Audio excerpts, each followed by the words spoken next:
আসসালামু আলাইকুম। Hello everyone, আশা করি আপনারা সবাই ভালো আছেন। আজকে হচ্ছে করলা ভাজি করব। করলাগুলো হচ্ছে ভালো করে ধুয়ে কেটে নিছি। আর এখন হচ্ছে যে কড়াইতে হচ্ছে তেল দিচ্ছি, একটু হলুদ, একটু লবণ দিয়ে দিচ্ছি আগেই। আর হচ্ছে পেঁয়াজ কুচি দিয়ে দিচ্ছি, তারপর হচ্ছে কাঁচামরিচ দিয়ে দিব, একটু ভেজে নিব, তারপর হচ্ছে করলাটা দিয়ে দিব।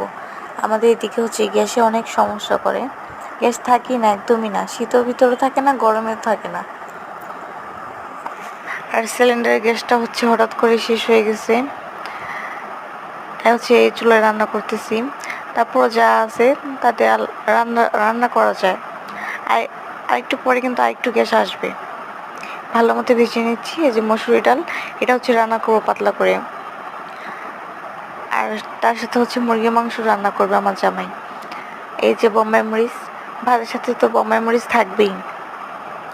করলা ভাজিতে হচ্ছে আজকে আলু দেওয়া হয়নি।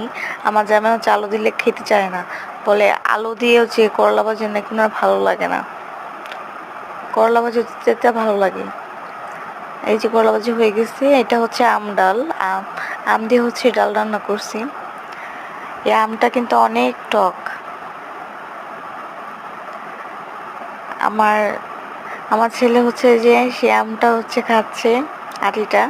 আর এই দিক দিয়ে হচ্ছে আমি ভাজি করছি চিকেন রোলা, যেহেতু গ্যাস একদমই কমে গেছিলো, সেজন্য হচ্ছে পানি পানি উঠে গেছিলো, পরে আবার ঠিক হয়ে গেছে। আর আমার জামাই হচ্ছে এখানে হচ্ছে মুরগির মাংস রান্না করবে, সেজন্য হচ্ছে মশলাটা হচ্ছে কষাচ্ছিল। ওনার হাতে রান্না কিন্তু অনেক বেশি মজা লাগে। আপনারা আমার প্রায় ভিডিওতে দেখে থাকবেন যে ওনার হাতে রান্নায় বেশি পোস্ট করি।